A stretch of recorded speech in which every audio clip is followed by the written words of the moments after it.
এখন নামতে চলেছে ওয়ার্ল্ডের বিখ্যাত খেলোয়াড় টিপু সুলতান।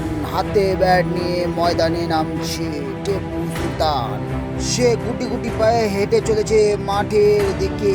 সে হাতে ব্যাট নিয়ে মাঠের দিকে এগিয়ে চলেছে।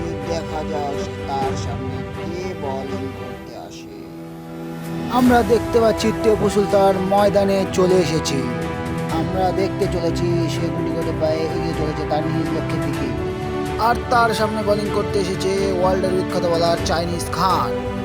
আমরা দেখতে পাচ্ছি যে টিপু সুলতান সে মাঠের দিকে চলে এসেছে। আর আমরা দেখতে পাচ্ছি তার অপোজিটে চলে এসেছে চাইনিজ খান হাতে বল নিয়ে। আমরা দেখতে পাচ্ছি চাইনিজ খান টিপু সুলতানের দিক একটি দুর্দান্তভাবে হাত ঘুরিয়ে বল ছুঁড়ে দিল। দেখা যাক টিপু সুলতান ওই বলটি পেয়ে কীভাবে বলটিকে শট মারে।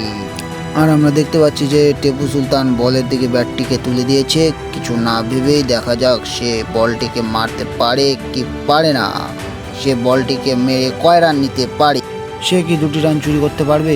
আর আমরা আবার দেখতে পাচ্ছি যে চাইনিজ খান টিপু সুলতানের দিক হাত ঘুরিয়ে আবার একটি বল ছুড়ে দিল। দেখা যাক সে সেই বলটি পেয়ে কি করে। আর আমরা দেখতে চলেছি যে টিপু সুলতান সে বলটিকে আকাশের দিক তুলে মেরেছে। দেখা যাক সে বলটি কি ক্যাচ হয় এবং ক্যাচ হলেও কার হাতে সেই বলটি ক্যাচ হয়, এবং সেই বলটি ক্যাচ হয়েছে টোটন সিং এর হাতে।